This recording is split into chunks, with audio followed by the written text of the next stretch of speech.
Et puis l'une des priorités de la loi est le renforcement des moyens de cyberdéfense. EDF, Veolia ou la SNCF par exemple, plus de 200 entreprises dans des secteurs stratégiques se verront contraintes d'investir pour se protéger du piratage, notamment en recrutant des génies de l'informatique. Julie Beckrich, Hicham Rami. Une université pas comme les autres, où l'on forme les étudiants à devenir des hackers. Les hackers, ce sont des génies du clavier capables de s'infiltrer dans tous les systèmes informatiques. Aucune entreprise, aucun gouvernement, aucun particulier ne peut leur échapper et leurs cibles sont variées. L'un des plus célèbres, Gary McKinnon. En 2001, il pénètre dans 97 ordinateurs de l'armée américaine et de la NASA. Ou encore George Hotz.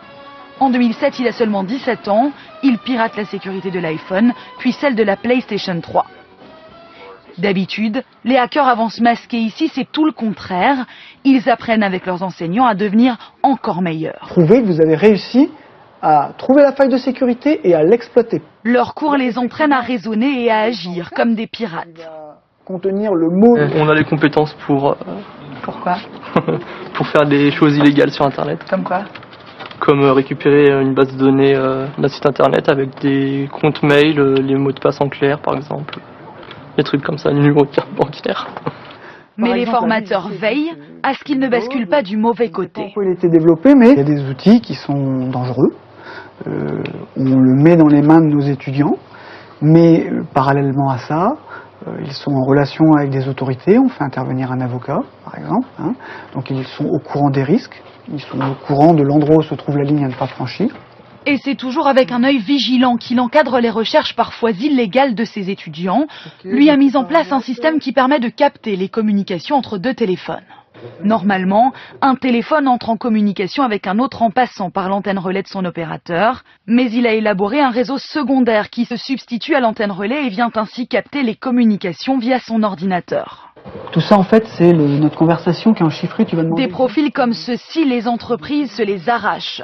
100% des étudiants des promotions précédentes ont trouvé un emploi dès la sortie, Donc là, c'est les trames comme Julien Dedon.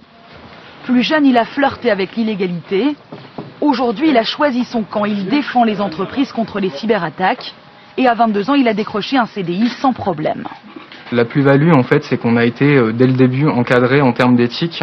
C'était pas... tout et n'importe quoi, c'était vraiment cadré. Bon, on nous a dit, d'accord, c'est bien, vous avez peut-être fait des choses mal, mais maintenant c'est le moment d'oublier toutes ces choses, pour pouvoir pratiquer sur tout ce qu'on aime. La menace du piratage est aujourd'hui une préoccupation majeure pour toutes les entreprises. Ce PDG l'a compris.